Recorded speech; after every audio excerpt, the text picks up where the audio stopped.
To disassemble the Pixel 3a, you need some kind of phone repair kit, a T3 screwdriver and a hairdryer or heat gun.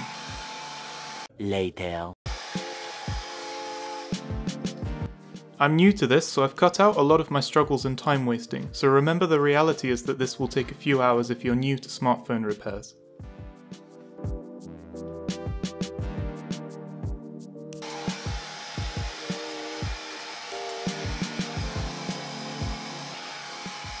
Keep in mind I pretty much knew this device was dead from saltwater exposure, so I'm not being as gentle as I would be with a working device. A few moments later. To get an easy screen removal, the focus was the heat application. Obviously we want to protect the screen, but you can really go for it with the heat on the top and bottom of the display where the majority of the adhesive is in place. Then try to suction cup the screen and get a pry tool in. I ended up reverting to a scalpel type knife because I couldn't get a good gap in the screen. Remember that the screen is adhered to the black rim of the device and has a tiny crack. The black rim directly touching the white body of the phone is not the screen and is instead a metal plate, giving the device more support, and it has screws, so will cause you a lot of pain if you mix that up. Try to cut the adhesive, but don't dig under the display with any tools because the screen is very fragile and there are wires at the bottom. Card works well for the sides of the display to avoid hitting the panel under the glass. Cut and pry, it takes a while, especially for the inexperienced like myself.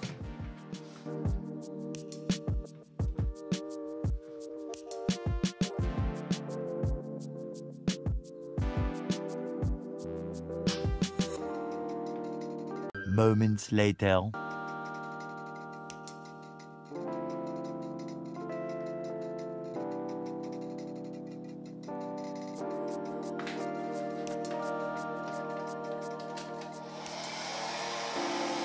More moments later.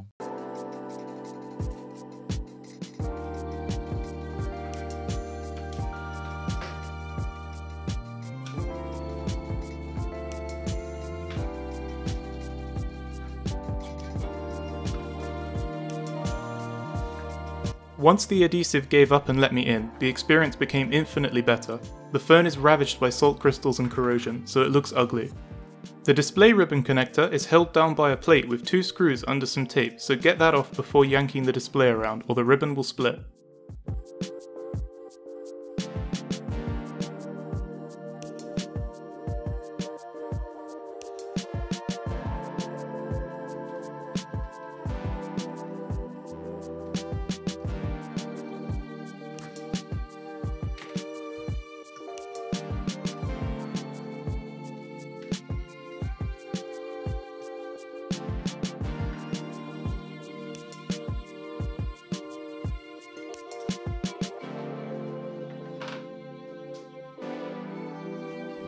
You can see the level of corrosion and salt already present in the back of the display. There wasn't much hope for this phone, but it makes a great example for a teardown.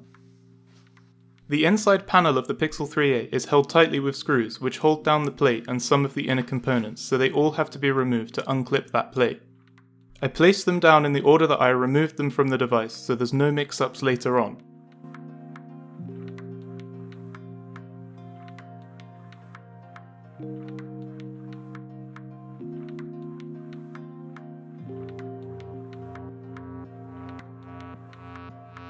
I slipped the pry tool between the SIM slot and the plate to get leverage and just moved it around the outside of the phone to unclip the plate from the body. Be extra careful pulling it off because the ear speaker is attached by a connector to the motherboard underneath. It can survive being pulled off, but you don't want to damage it. It's also very magnetic, which caught me off guard.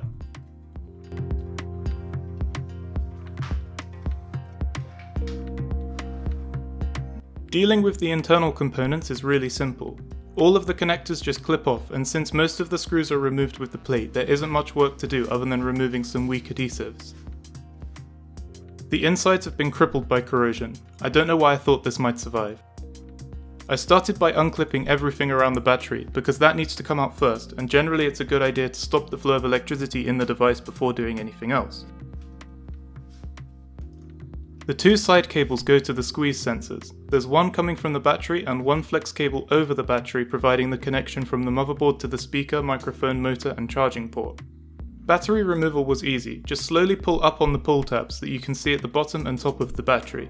The trick is to do it slowly and use tweezers to roll the excess tab up so it doesn't snap. If it does snap, then you'll have to try to pry up the battery, which gives you a great deal of risk as puncturing or misshaping the battery can cause fires and other damage.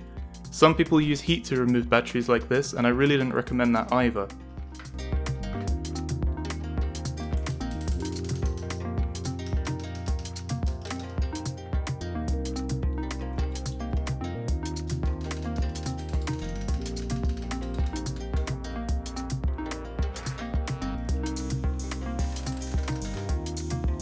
My second pull tab snapped, so I had to pry up the last of the adhesive, but it was really easy since most of the tab was already removed. Just be very gentle and it will eventually lift up.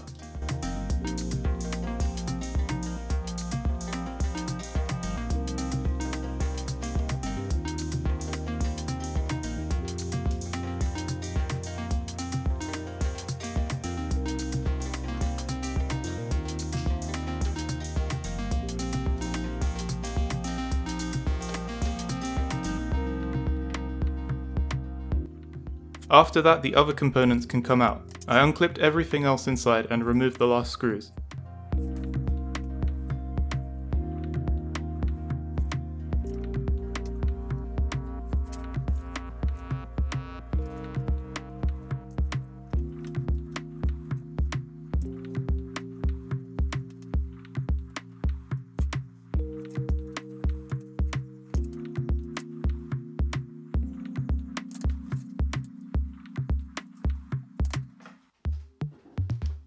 The headphone jack comes off first, with a very red water indication sticker.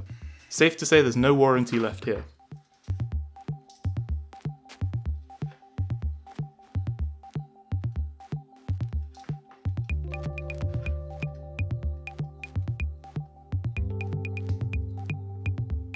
There's a little plastic hook holding the board in place, just pry it back out of the way.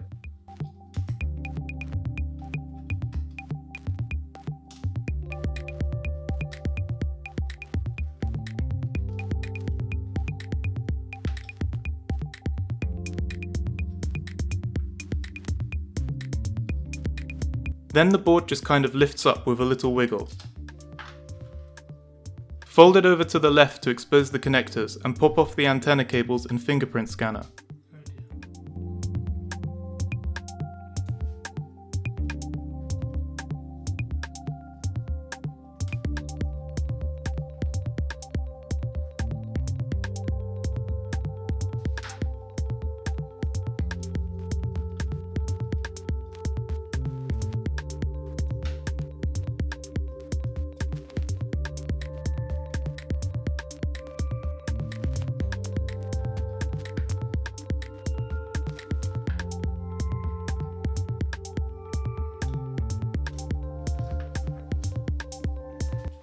The corrosion damage is immense, the board is definitely dead.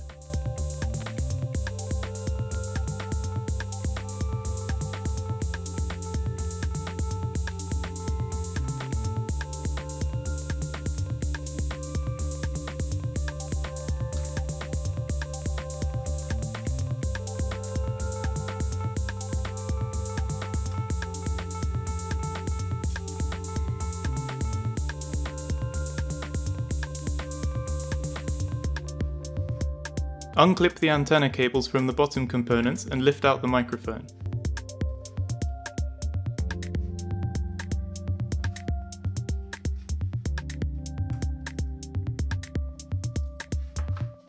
Then the speakers can come off the camera because there's tons of adhesive under it.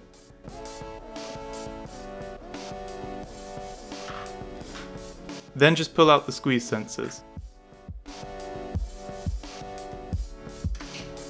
Throw the adhesive to the side because we hate it. And pop out the power button without caring where that lands. Yep, need that one. And snap out the second squeeze sensor.